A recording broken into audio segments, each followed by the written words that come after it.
ए पापा पापा हो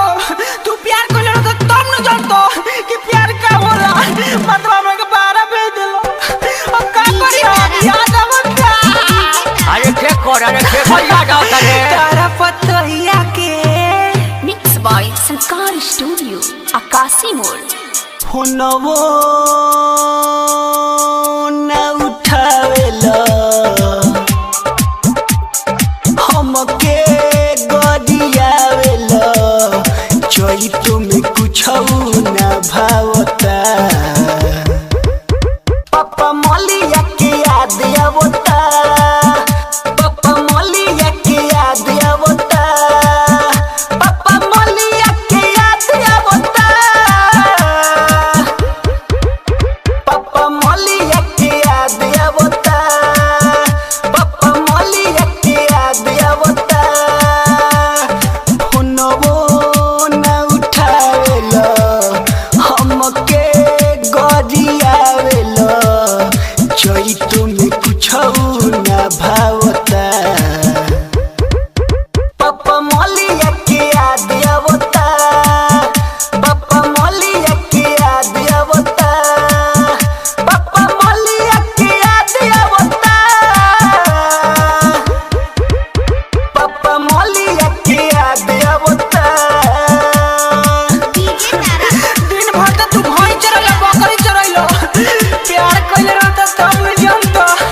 कि दर्द का होला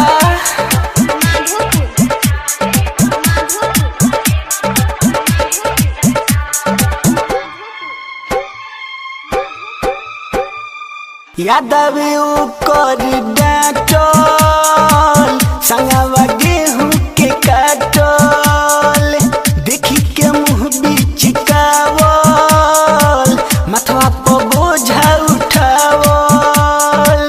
जल्दी से हमारा के घरे बुला लो चैत के कटनी भले करा लो अब न तुहके सताई कहब त गोड़ो दबाई बोली सुनी मालिको भी धावता पापा मलिया के याद आवता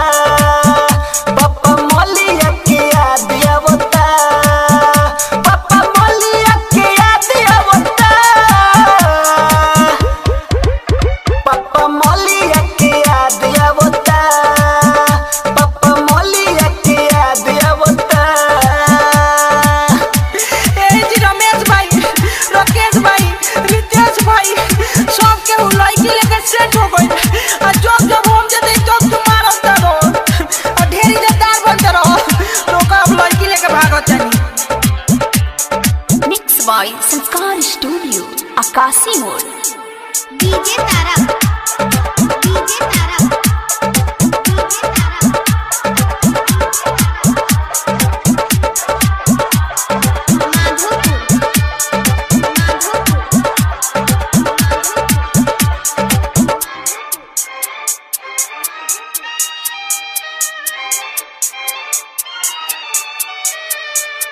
रमेश रसीला सतावे